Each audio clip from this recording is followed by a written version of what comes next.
क्या जरा बताइए लाल हवेली की कहानी क्या है सर? ये शेर रशीद साहब है कौन? ये ओवरसीज पाकिस्तानियों को भी जरा बताएं प्लीज।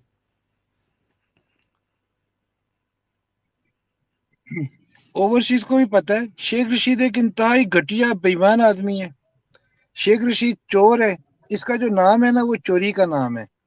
इसकी जो कौम है वो चोरी की कौम है। ये शेख शूख कोई नहीं है। इसका जो भाई है वो भट्ट है। इसके भतीजे हैं वो भट्ट हैं। ये शेख कहाँ से आ गया? इसका जी पूरा खानदान ये कश्मीरी भट्ट है। और ये अपने आप को शेख कहलाता है। और शेख नाम इसने कहाँ से लिया? ये जब जिस जमाने में ये शुरू हुआ सियासत में, छोटा सा था, कॉलेज लाइफ में शायद उस वक्त था। उस वक्त एक शेख रशीद नाम के सियासतदान थे, भुट्टो के साथी। उनका बड़ा डंका बजता था। वो वजीर सेहत भी रहे पाकिस्तान के, भुट्टो की कैबिनेट में भी रहे, बाद में भी रहे। तो जी इसने उनका नाम लेके अपने, इसका नाम रशीद था, रशीद के साथ इसने शेख लगा दिया। ये चोरी का जी नाम है इसका। ये जो कौम है ये चोरी की कौम है। और ये बेईमान आदमी है। शुरू से जो इसका मतम नजर था वो दौलत थी, इक्तदार था। और फिर इसने जो गवर्नमेंट आने वाली होती थी उसमें ये घुसता था। फिर ये जब इसने पिंडी के लोगों का मूड देखा कि ये तो सारे नवाज शरीफ के साथ हैं, तो ये जी फौरन नवाज शरीफ में घुस गया। उनके टिकट्स के ऊपर ये लड़ता था इलेक्शन, और हमेशा जीतता था। ये लाल हवेली, लाल हवेली है। लाल हवेली एक एवोकेटेड प्रॉपर्टी है। एक जी खातून थी यहाँ पे, बाय प्रोफेशन वो शायद प्रोस्टिट्यूट थी। वो उनकी हवेली थी। वो हिंदू थी, वो यहाँ से चली गई। बाद में जो महाजरीन आए उसमें इसके बड़े भी महाजर बन के आए। तो ये 26-27 खानदान है जो इस हवेली के मुख्तलिफ कमरों में आबाद हैं। तो जी ये लाल हवेली जो सी है ये सरकारी प्रॉपर्टी है, जिसे मतरूका वक्फ इमलाक कहते हैं। जी और इनकी जो अलॉटमेंट है वो ठीक नहीं। और ये अलॉटमेंट कैंसिल भी हो गई भी है। इनको कई दफा एवोक्वेशन के नोटिस भी गए हैं। लेकिन कोई मेरे जैसा वजीर दाखिला आता तो अभी तक मैं लाल वैली खाली करा चुका होता। ये जो मौजूदा हैं, जो पहले रहे हैं, वो फट्टू किस्म के, उनके बस का काम नहीं है ये कि वो ऐसा काम कर सके। 2002 के इलेक्शन में इसकी ना हरकतें, अब ये नवाज शरीफ पे इल्जाम लगता है, नून लीग पे इल्जाम लगता है जी बेनजीर की ना गंदी तस्वीरें छापी, हेलीकॉप्टरों से फेंकी। जी नहीं फेंकी। ये था, ये शेख रशीद था जो ये इस किस्म के काम करता था। और जलसों में हमने खुद देखा, हमारी ड्यूटी होती थी जलसे अटेंड करने की। हमने खुद देखा, अपनी आंखों से देखा, मैंने अपने कानों से सुना। इंतहाई नाजेबा नारे लगाता था बेनजीर के खिलाफ ये। जो इलेक्शन हुआ 98 का, हुआ 96 का, 93 का, जब ये नवाज शरीफ के साथ था।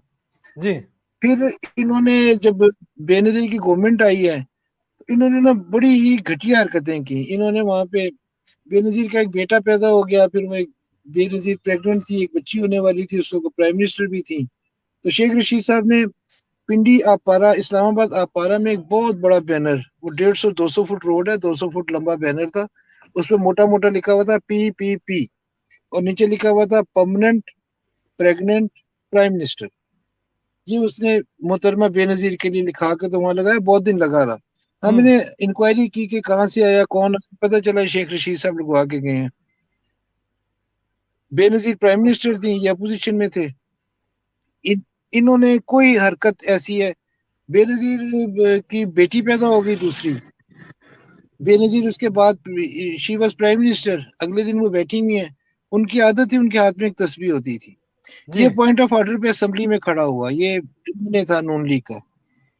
इसने असेंबली में खड़े होकर कहा स्पीकर को कि हुजूर, मैं आपसे एक सवाल पूछना चाहता हूँ कि एक औरत नापाकी की हालत में क्या तस्वीर पढ़ सकती है? जी अल्लाह अकबर। ये बात नोट हो गई, बड़ी दूर तक हो गई। मियाँ साहब ने इंतहाई नागवारी का इस पे इजहार किया कि यार ये तुम क्या बात कर रहे हो। वो औरत जाने, उसकी पाकी जाने नापाकी जाने, वो जाने उसका अल्लाह जाने, हमें ऐसी बकवास करने की क्या जरूरत है? मियाँ साहब इससे नाराज हो गए। जी फिर बेनजीर साहबा भी जाहिर है बहुत नाराज हो गई। उन्होंने इस पे एक केस बनाया, इसके घर से क्लाशन को बरामद करने का। केस सच्चा था या झूठा था? ये जेल चले गए, फिर इनको भावलपुर जेल भेज दिया। वहां पे रिकॉर्ड पे मौजूद है कि 3 टाइम घर से खाना आता था। पंजाब गवर्नमेंट नवाज शरीफ के पास थी, नून लीग के पास थी। घर से खाना आता था, हर किस्म की फैसिलिटी भी मौजूद थी। लेकिन ये रात को उठ उठ के ना वहां पे रोता था, शेख जेल में होने रशीद। की वजह से। जेल नहीं थी जी। फिर इसके कोई घर में डेथ हुई, मियाँ साहब ने बहाने से इसको पैरोल पे रिहा करा लिया, काफी दिन घर में रखा। हर किस्म की सहूलत दी। फिर बेनजीर से माफी तलाफी हुई तो इसका केस खत्म हुआ। तो जेल में जितने दिन रहा रो के रहा, और बाद में इसे एडमिट किया इस बात को। और ये बहुत बहादुर आदमी है। इसका इंटरव्यू रिकॉर्ड पे मैं आपको भेज दूंगा। इसने कहा ये जो धमाका होना था, एटमी धमाका, तो मैं तो डर गया कि कोई पटाखा इधर उधर ना हो जाए। मैं तो फ्लाइट पकड़ी भाग गया। बाद में मैं वहां गया, एम्बेसी बैठा तो वहां देखा ये धमाका हो गया, ठीक ठाक हो गया, तो मैं वापस आ गया। हम्म। ये इतना बहादुर आदमी है। मियां नाजरीन, साहब मैं के इधर दौर में आपको कर्नल साहब माजरत के साथ इस वक्त बहुत बड़ी तादाद में दोस्त जो हमारी प्रोग्राम देख रहे हैं, कर्नल साहब की गुफ्तगू सुन रहे हैं। शेख साहब का मैं शेख जी साहब की शेख साहब की शख्सियत का एक पहलू रह गया। जी सर। शेख साहब ने एक, जिस तरह न्याजी चंदा इकट्ठा करता है ना, इसने एक दफा चंदा इकट्ठा करने की मुहिम शुरू की और नारा लगाया कश्मीर, जी कि मैं कैंप बनाऊंगा, ट्रेनिंग दूंगा, मैं ये कर दूंगा, कश्मीर आजाद करा दूंगा, मैं अकेला करवा सकता हूँ, मैं इतना बड़ा मुजाहिद हूँ, मैं ये हूँ, मैं ये हूँ। इसने एड ली, पाकिस्तान में लोगों से चंदा लिया, और इस मकसद के लिए इसने बैरून मुल्क से एड ली उन लोगों के लिए जो कश्मीर के लिए काम कर रहे थे। वो करोड़ों अरबों रुपया इकट्ठा उस जमाने में किया। और उसके बाद इसने वहां पे एक फार्म हाउस बनाया, और इसने अपनी मौज मस्ती का बंदोबस्त किया। गरीब आदमी था, तो पैसा इसने नहीं देखा था, इसकी गोडे गोडे गरीबी थी इसकी। इसने भी खूब वो किया। अब वो उसकी जो लाइफ है वो रॉयल लाइफ है। मियां नवाज शरीफ के सामने जब ये चीजें आई, तो मियां साहब ने इसे पार्टी से निकाल दिया। जब मियां साहब 99 में कू के बाद पाकिस्तान से चले गए थे, 2002 में इसने बड़ी मिन्नतें की मियां साहब को कि टिकट दे दें, टिकट दे दें। इस बात का मैं आई विटनेस हूँ। रावलपिंडी टीपू रोड पे एक जलसा हो रहा था सर सैयद चौक में। जी वहां पे शेख रशीद साहब तशरीफ लाए हुए थे, और ये आजाद खड़े हुए थे वहां पे। जी इन्होंने आके, लोग वहां पे, खासा बड़ा जलसा था, लोगों से इन्होंने कहा कि मियां साहब मेरे से नाराज हैं, कुछ लोगों ने मेरे खिलाफ उनके कान भरे हैं, लेकिन मैं मियां साहब का सिपाही हूँ। ये बात मैं आपको अपने कानों की सुनी बता रहा हूँ, लोगों की लिखी पढ़ी नहीं बता रहा। जी मैं मियां साहब का सिपाही हूँ। ये दोनों सीटें मियां साहब की सीटें हैं, पहले भी मैं जीतता था, अभी भी मैं जीतूंगा, और जीतने के बाद मैं मियां साहब के कदमों में रखूंगा। ये हम्म। इसकी तकरीर सर सैयद चौक टीपू रोड पे मैंने अपने कानों से सुनी। इलेक्शन हो गया। इलेक्शन में लोगों ने नून लीग के उम्मीदवार को टिकट नहीं दिया, वोट नहीं दिया, इसको दिया। कि जी शायद कोई गलती हुई हुई है, पता नहीं क्या हुआ हुआ। ये तो बड़ा मियां साहब का बड़ा फैन है, ये तो बहुत बड़ा उनका हमेती है।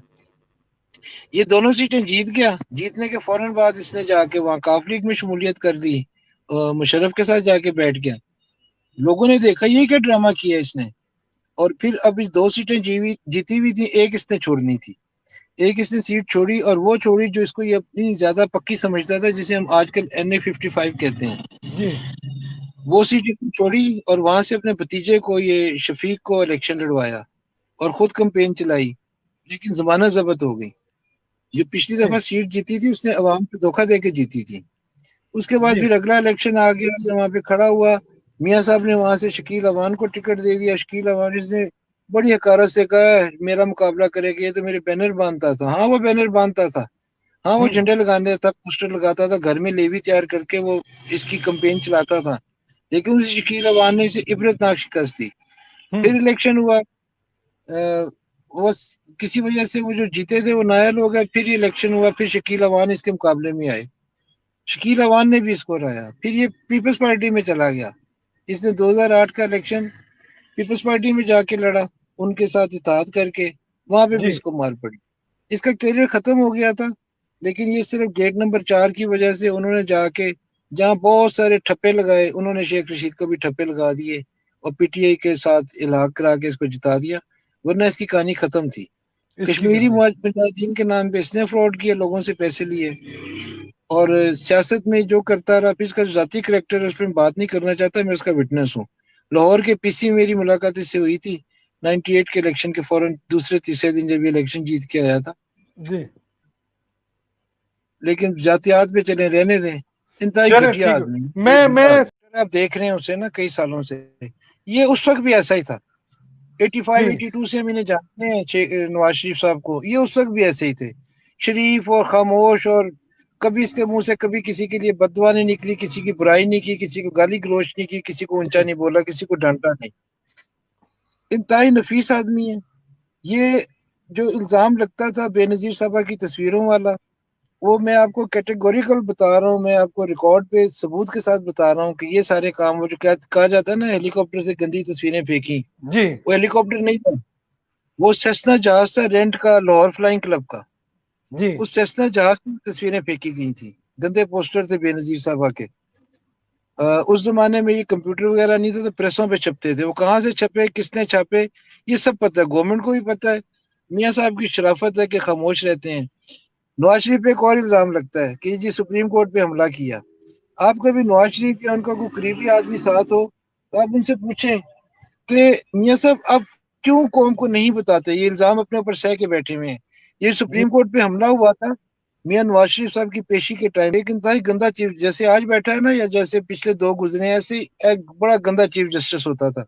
जी उस खामखा उसने नवाज शरीफ को रोज बुला लेना, रोज बुला के तंग करना और इंसल्ट करनी। तो सुप्रीम कोर्ट पे हमला हुआ था, लेकिन ये हमला करने वाले गुजरात के चौधरियों ने बंदे भेजे थे, मियाँ साहब के कहने पे नहीं।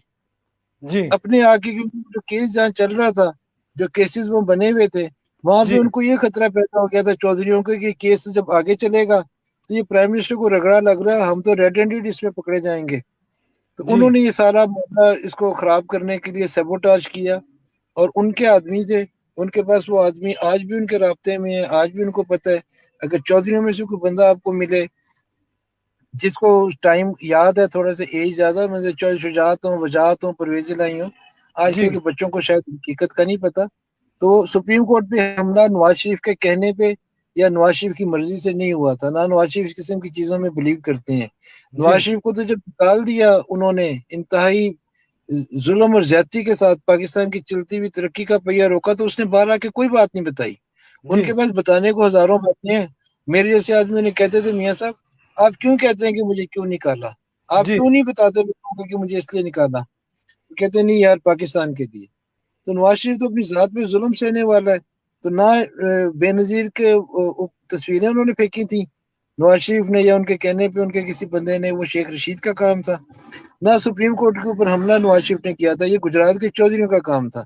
आप किसी हम्म पुराने अखबार नवीस साफी से पूछ लेना, वो आपको बताएंगे पूरे स्याको सबाक के साथ लो कि ये जी काम नाजरीन, किसने ये किया। दो बहुत बड़ी खबरें कर्नल साहब ने आज दे दी हैं सोशल मीडिया टीवी पर, कि जो इल्जामात मुस्लिम लीग नून के ऊपर लगाए जाते हैं कि इन्होंने जो